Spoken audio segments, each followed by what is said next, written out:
Telugu Desam party వ్యవస్థాపక అధ్యక్షుడు మాజీ ముఖ్యమంత్రి నందమూరి తారక రామారావు 30వ వర్ధంతి సందర్భంగా Rajamahendravaram rural MLA Gorantla Butchaiah Chowdary Telugu Desam party శ్రేణులతో కలిసి స్థానిక కోటిపల్లి బస్టాండ్ వద్ద నివాళులర్పించారు. ఎన్టీఆర్ విగ్రహానికి పూలమాలలు వేసి ఆయన చేసిన సేవలను కొనియాడారు.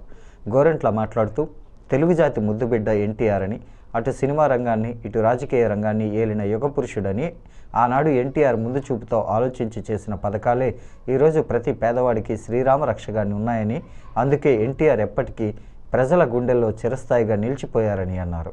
ఆయన అమలు చేసిన సంక్షేమ పథకాల ద్వారా పేద కుటుంబాలకు మేలు జరిగిందన్నారు. రూరల్ కడియం టీడీపీ అధ్యక్షుడు మత్స్యటి ప్రసాద్, వెలుగుబంటి రఘురాం, రాష్ట్ర మహిళా ప్రధాన కార్యదర్శి మజ్జి పద్మావతి, రాష్ట్ర కుమ్మరి శాలివాహన కార్పొరేషన్ డైరెక్టర్లు పండూరి అప్పారావు, దాలిపర్తి వేమన, శీలం గోవింద్, నిమ్మలపూడి గోవింద్, బోరా దుర్గాంజనేయులు, కుంచె హనుమంతరావు, కుమారి, సింగవరపు సత్యనారాయణ, సుబ్బయ్యమ్మ, కక్కల రమేష్, కేత అప్పారావు, పుక్కల రాజు, సావాడ శ్రీనివాసరెడ్డి, కుసుమ, చిట్టిబోయిన శ్రీనివాస్, పీతవంశీ తదితరులు పాల్గొన్నారు.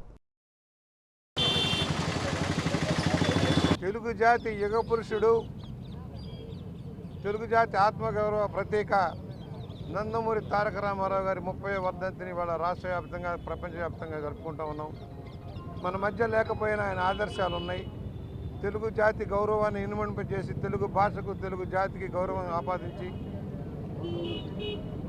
భారతదేశంలో ఒక ఉన్నత జాతిగా తీర్చిదిద్దడం కోసం ఆయన చేసిన కృషి, భాషకు మన సంస్కృతికి ఇచ్చిన విలువని మనం చూసాం.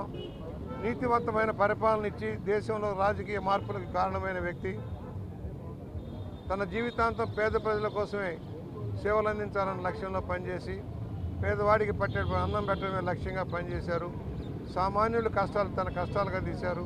బడుగు బలహీన వర్గాల వారికి న్యాయం చేయడం కోసం, మహిళాభివృద్ధిని సాధించడం కోసం అనేక సంస్కరణలు తెచ్చిన మహా వ్యక్తి నందమూరి తారక రామారావు గారు. ఆనాడు మాబోటి అనేక మంది యువకుల్ని రాజకీయాల్లోకి తెచ్చి నూతన వరవడిని సృష్టించి, రాజకీయం అనేది ప్రజా సంక్షేమం కోసమే కానీ రాజకీయ లబ్ధి కోసమో లేక ఆర్థిక అభివృద్ధి కోసమో కాదు, వ్యక్తిగత స్వలాభం కాదు, సమాజమే దేవాలయం అన్న మహా వ్యక్తి రామారావు గారు. అలాంటి వ్యక్తి ఈ రోజున మా మధ్య లేకపోయినా మా అందరి ఆశయాల్లో ఉన్నాయి. అనేక మంది యువతీ యువకుల కష్టాల ఫలితంగా ఇవాళ తెలుగుదేశం పార్టీ నిలబడుతోంది. అనేక సంవత్సరాలు ఎన్నో కష్టాలను ఎదుర్కొని కూడా పోరాటాల పందాన్ని ఎన్నుకొని ప్రజల కోసం పనిచేస్తున్న తెలుగుదేశం పార్టీకి ఆలంబన రామారావు గారు.